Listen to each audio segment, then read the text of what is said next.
बच्चे देखिए हमें सब्सक्रिप्शन शुरू करना है। जैसे कि मैंने भी बताया, सब्सक्रिप्शन हमारी एक एनपीओ की इनकम का मेन सोर्स होता है। ये एनुअल, क्वार्टरली या मंथली बेसिस पे किसी भी एनपीओ को रिसीव होता है। उसकी इनकम का मेन सोर्स, एनपीओ की इनकम का जो मेन सोर्स है, वो हमारे पास सब्सक्रिप्शन ही होता है। ठीक है? सब्सक्रिप्शन रिसीव्स एंड पेमेंट की रिसीव साइड में होती है और इनकम एंड एक्सपेंडिचर की क्रेडिट साइड में पोस्ट हो जाती है। अब जब हम इनकम एंड एक्सपेंडिचर बनाएँगे, तो मुझे क्या ध्यान रखना है बच्चे, मुझे यहाँ पे सब्सक्रिप्शन जो हम लिखते हैं, ये हमें पोस्ट करनी है related to current year only.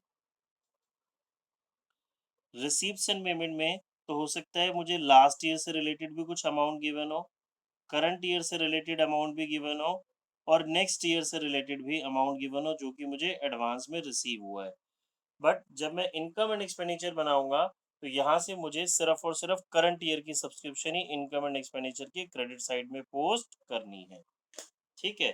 चलिए कुछ और बातें समझते हैं। बच्चों अब हमारे पास एक वर्ड आएगा बार बार, सब्सक्रिप्शन रिसीव्ड इन एडवांस। ये जो रिसीव इन एडवांस है बच्चे, कोई बताएगा एसेट्स होती है या लायबिलिटी होगी हमारी? Subscription receive in advance. Liability. Yes, subscription receive in advance बच्चे हमारी क्या होगी? Liability, because income receive in advance. इसी तरह एक वर्ड आएगा बच्चे हमारे पास, सब्सक्रिप्शन आउटस्टैंडिंग। आउटस्टैंडिंग का मतलब होता है generally due but not yet paid, but in case of subscription ये due but not yet paid नहीं होगा, due but not yet received होगा। तो हम इसके लिए वर्ड एरियर्स भी यूज कर सकते हैं। सब्सक्रिप्शन इन एरियर्स यानी कि आउटस्टैंडिंग, मिलना है मिला नहीं है। तो सब्सक्रिप्शन जो आउटस्टैंडिंग होगी बच्चे, ये हमारी क्या होगी? एसेट्स होगी। ये दो वर्ड आप याद रखेंगे। एडवांस में मिल गया तो लायबिलिटी, और नहीं मिला मिलना है तो सब्सक्रिप्शन हमारी क्या होता है? एसेट्स। ठीक है? चलिए अब सब्सक्रिप्शन को समझते हैं। सपोज मुझे रिसीव्स एंड पेमेंट अकाउंट में केस वन, मुझे receives and payment account given है for the year ended 31 March 2021। Received side में, दैट मीन्स डेबिट साइड में, यहाँ पे बच्चे मुझे सब्सक्रिप्शन गिवन है 1 लाख रुपीज और कोई इंफॉर्मेशन नहीं गिवन है। ध्यान से समझेंगे, no further information is given regarding subscription. Then आप इनकम एक्सपेंडिचर में कितनी सब्सक्रिप्शन पोस्ट करेंगे बच्चे? हम इनकम एंड एक्सपेंडिचर इसी ईयर का बना रहे हैं। कितनी सब्सक्रिप्शन पोस्ट करेंगे बताएगा कोई? 1 lakh. Yes, very good, 1 lakh. जब कुछ इन्फॉर्मेशन ही नहीं है, तो इसका मतलब है ये हमारा करंट ईयर का है और इसी ईयर में मुझे इतने पैसे मिले। तो जितने मेरे को सब्सक्रिप्शन मिली, वो बच्चे मेरी पूरी करंट ईयर से रिलेटेड हो गई। ठीक है? ये मेरी सब्सक्रिप्शन हो गई जी। आगे करते हैं। केस टू, किसी भी बच्चे को कोई डाउट हो तो प्लीज पूछ लेंगे। अब मुझे receives and payment account given है again for the year ended 2021। बच्चे बिल्कुल भी फास्ट नहीं मैं कराऊंगा मेरी साइड से। स्टिल किसी बच्चे को कोई डाउट हो, डू आस्क मी। कोई हेजिटेट नहीं करेगा, पॉजिटिवली साथ साथ पूछेंगे। यहाँ पे लिखा है सब्सक्रिप्शन 1 लाख, ब्रैकेट में लिख देता है including 10,000 for 2020 and 5,000 for 2022। Bracket में लिखा है बच्चे इंक्लूडिंग 10,000 फॉर 2020 एंड 5,000 फॉर 2022। मुझे सब्सक्रिप्शन की अमाउंट बतानी है, इनकम एंड एक्सपेंडिचर में कितनी पोस्ट होगी। मानस बत्रा भाई आप ट्राई करो। हम इस पर्टिकुलर ईयर के लिए बना रहे हैं income and expenditure account for the year ended 2021। Minus income and expenditure में सब्सक्रिप्शन कितनी पोस्ट करेंगे?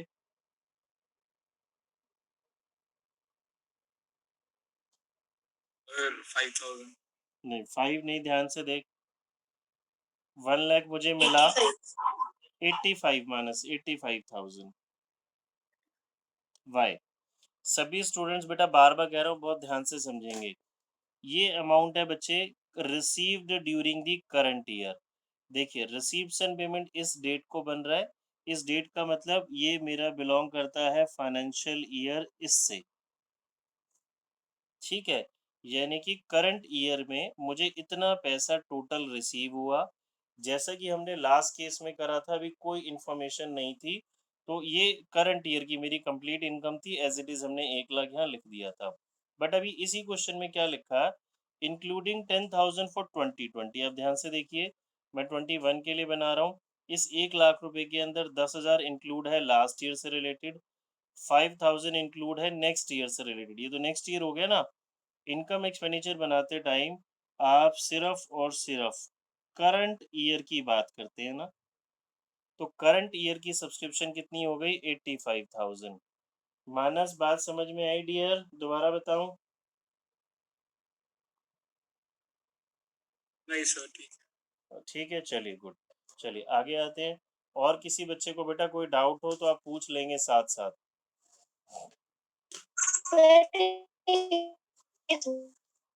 बच्चे आपकी आवाज नहीं आ रही, आप चैट बॉक्स में लिख दीजिए। आई थिंक युविका है, आपकी आवाज क्लियर नहीं हुई युविका बिल्कुल भी। ठीक है, चलिए देखो, अब हम एक और चीज समझते हैं।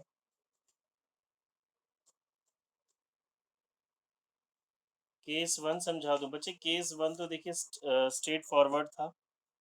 केस 1 में क्या था, आप इस 2021 के लिए बना रहे हैं, सब्सक्रिप्शन हमें 1 लाख रुपीज़ रिसीव हुआ और कोई इन्फॉर्मेशन नहीं है, तो डायरेक्टली ये पैसा करंट ईयर से रिलेटेड, ये आप कुछ बताया ही नहीं इसमें, लास्ट ईयर नेक्स्ट ईयर का, तो करंट ईयर से रिलेटेड ही हो गया, बिकॉज ये मेरा यही वाला फाइनेंशियल ईयर हो गया 2021, और इनकम एक्सपेंडिचर भी इसी फाइनेंशियल ईयर के लिए बन रहा है, तो एज इट इज़ हम इनकम में लिख देंगे। ठीक है, चलिए केस 3 समझते हैं। हमें बेसिकली क्या बात समझनी है, इनकम एंड एक्सपेंडिचर बनाते टाइम हमें सिर्फ और सिर्फ करंट ईयर से रिलेटेड चीज़ें लिखनी है, लास्ट और नेक्स्ट ईयर से रिलेटेड नहीं लिखनी। अगला केस 3 समझाता हूँ।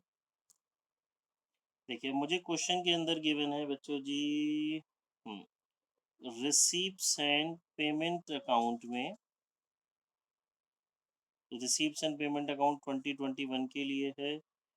यहाँ पे गिवन है सब्सक्रिप्शन 1 लाख। अगर और कोई इन्फॉर्मेशन नहीं है तो ये अमाउंट बच्चे मेरा करंट ईयर से रिलेटेड हो जाएगा, डायरेक्टली इनकम में डाल देंगे। बट अब मुझे कुछ एडजस्टमेंट्स गिवन है। एडजस्टमेंट नंबर 1 में कहता है आउटस्टैंडिंग या arrear at the beginning of year, at the beginning of this year 10,000, arrear यानी कि outstanding at the end of this year. है। फर्स्ट वर्ड क्या लिखा है? Arrears, ARREAR, arrear outstanding.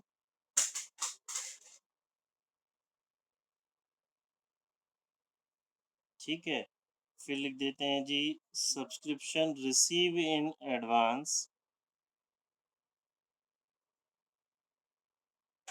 Subscription receive in advance at the beginning of year. साल के शुरू में subscription advance 7,000, subscription receive in advance at the end of year. ठीक है, मुझे इनकम एंड एक्सपेंडिचर में कितनी सब्सक्रिप्शन पोस्ट करूंगा ये बताना है बच्चे। अब ध्यान से देखेंगे, हम एक इनकम एंड एक्सपेंडिचर बनाते हैं। यहाँ पे हमने शुरुआत करी बच्चे 1 लाख रुपीज़ से, ठीक है? ये मुझे अमाउंट मिला, 1 लाख रुपीज़ से हमने शुरुआत करी। जैसे कि मैंने बताया क्वेश्चन साइलेंट होता, तो ये 1 लाख पूरा मैं इनकम में लिख देता, बट नीचे कुछ एडजस्टमेंट्स हैं, तो इसमें एडजस्टमेंट्स होएँगी। देखिए arrears eight the beginning of year, बच्चों बहुत ध्यान से समझेंगे। एरियर मतलब आउटस्टैंडिंग, मुझे मिलना था, मिला नहीं। जैसे ही ये साल शुरू हुआ, मुझे 10,000 रुपये सब्सक्रिप्शन के मिलने थे। अब बहुत अच्छे से समझेंगे बच्चे, बहुत काम की बात है। एक सेकंड में एक रफ पेपर ले लूँ आपको समझाने के लिए। हाँ,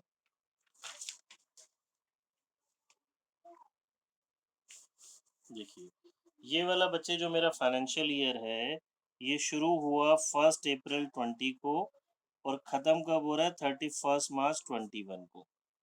मैं इस डेट को कौन सा अकाउंट प्रिपेयर कर रहा हूँ, income and expenditure account. It is just like a profit and loss account, ठीक है? अब मुझे बोला गया subscription outstanding at the beginning of year. बच्चों जैसे ही साल शुरू हुआ, साल के शुरू में आउटस्टैंडिंग है। तो साल के शुरू का आउटस्टैंडिंग का क्या मतलब होता है, मेरी बात समझेंगे। जो लास्ट ईयर का क्लोजिंग होगा, लास्ट ईयर मतलब 31 मार्च 20 को जो चीज़ क्लोजिंग होगी, वो करंट ईयर की ओपनिंग हो जाती है ना बच्चे।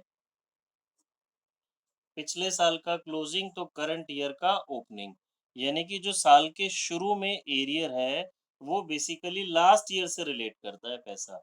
तो ये जो मुझे अमाउंट बता रहा है subscription outstanding at the beginning of year, भाई अभी तो साल शुरू हुआ, साल के पहले दिन ही आउटस्टैंडिंग कैसे हो गया, अभी तो हमने कुछ किया ही नहीं। तो दैट मीन्स ये अमाउंट रिलेट करता है बच्चे जी कब से, लास्ट ईयर से रिलेटेड, ठीक है? क्योंकि ये लास्ट ईयर से रिलेटेड करता है अमाउंट, तो ये 10,000 यहाँ पे क्या हो जाएगा बच्चे, माइनस। हमें क्योंकि करंट ईयर से रिलेटेड ही लिखना है। फिर arrears eight the end of year, at the end of year का मतलब इस डेट को आउटस्टैंडिंग, ये तो करंट ईयर की डेट है ना। अब कोई भी चीज इस डेट को आउटस्टैंडिंग है, दैट मीन्स वो किससे बिलोंग करती है, करंट ईयर से बिलोंग करती है। तो करंट ईयर से बिलोंग करती है, तो ये वाला 5,000 बच्चे क्या हो जाएगा, plus subscription receive in advance at the beginning of year, साल के शुरू में ही एडवांस मिला। बच्चे अगर मुझे यहाँ पे एडवांस मिला, बेसिकली इसका मतलब यहाँ का क्लोजिंग, यहाँ का ओपनिंग, तो इस डेट को कोई मुझे एडवांस मिल रहा है। मेरी बात बहुत ध्यान से समझेंगे। अगर मुझे इस डेट को एडवांस मिल रहा है, यानी कि 31 मार्च 20 को एडवांस मिल रहा है, तो ऑब्वियस सी बात है ना, वो नेक्स्ट ईयर के लिए। तो वो यहाँ पे मैं एडवांस बोल रहा हूँ, तो वो इसी ईयर के लिए तो हो गया। तो वो एडवांस हो गए 2021 के लिए। इस ईयर की लायबिलिटी हो गया, इस ईयर की इनकम हो गया। तो ओपनिंग का एडवांस 7,000 प्लस होगा और subscription receive in advance at the and, advance साल के एंड में। यहाँ पे मुझे एडवांस मिल रहा है, इस डेट को मैं किसी पैसे को एडवांस बोल रहा हूँ, तो वो ऑब्वियस सी बात है, यहाँ एडवांस मिल रहा है तो वो 2022 के लिए मिल रहा है। तो उसको क्या कर देंगे हम बच्चे, माइनस। ये मेरी amount, net amount income and expenditure में पोस्ट होगी। 1 लाख माइनस 10, 90, 90 प्लस 12, 99,000, ये बच्चे मेरी इनकम एंड एक्सपेंडिचर में पोस्ट हो जाएगी। ठीक है जी। अभी देखो मैं दोबारा बता रहा हूँ सारा। अगर मैं इसको नेटशेल करूँ, मेरी बात ध्यान से समझेंगे। अगर मैं इसको समरी में बताऊं, तो हमने क्या किया, हमारे पास दो चीजें थी बच्चे, एक साल के शुरू की और एक साल के एंड की, ठीक है? एक हमने वर्ड लिखा एरियर और एक वर्ड लिखा एडवांस।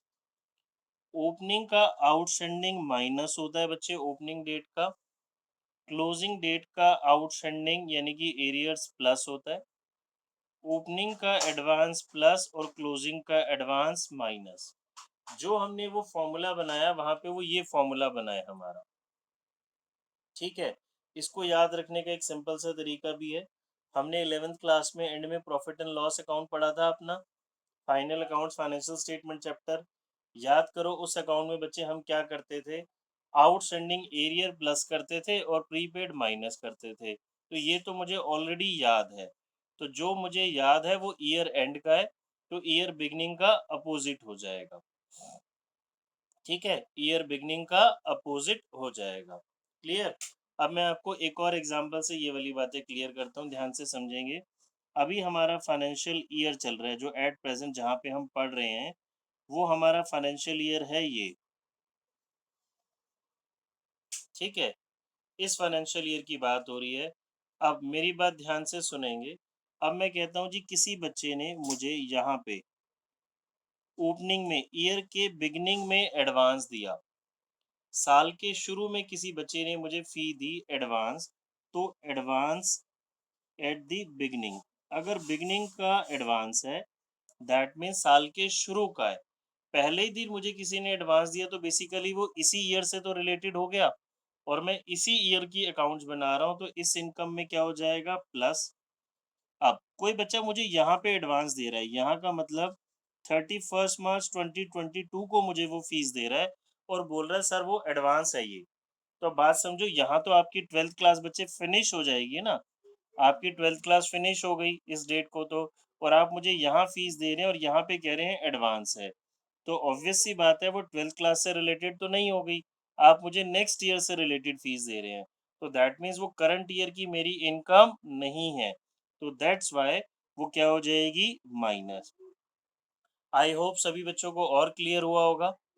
ओपनिंग का एडवांस प्लस होता है साल के शुरू का, बिकॉज वो करंट ईयर से बिलोंग करता है, और क्लोजिंग का एडवांस माइनस होता है।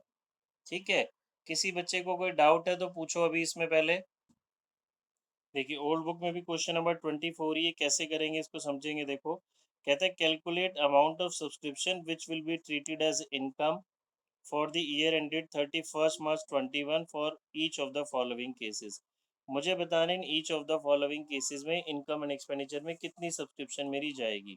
देखिए बच्चे, एक अमाउंट में पहले आपको ओरली बता रहा हूँ फिर करके दिखाता हूँ। हमने लिखा subscription collected during the year, हम इस अमाउंट से शुरुआत करेंगे।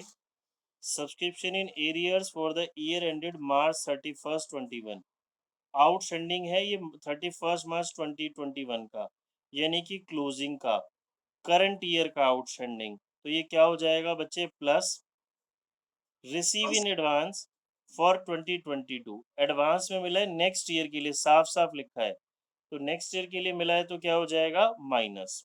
ठीक है, माइनस। देखो इसको हमें करना कैसे है, हम एक छोटी सी टेबल बना लेंगे इसके लिए, कैलकुलेशन ऑफ सब्सक्रिप्शन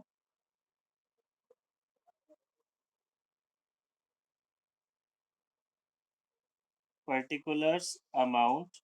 यहाँ पे बच्चे आप स्टेटमेंट लिखेंगे, जैसे कि subscription collected during the year है मेरे पास 2,50,000, सब्सक्रिप्शन इन एरियर्स यानी कि क्लोजिंग का आउटस्टैंडिंग मैंने करना है प्लस, और एडवांस जो मिला मुझे नेक्स्ट ईयर के लिए ये क्या करना है मैंने, minus.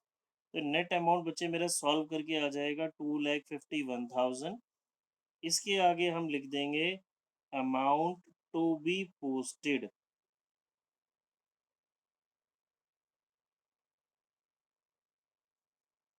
In income and expenditure account. सभी को बात समझ में आई।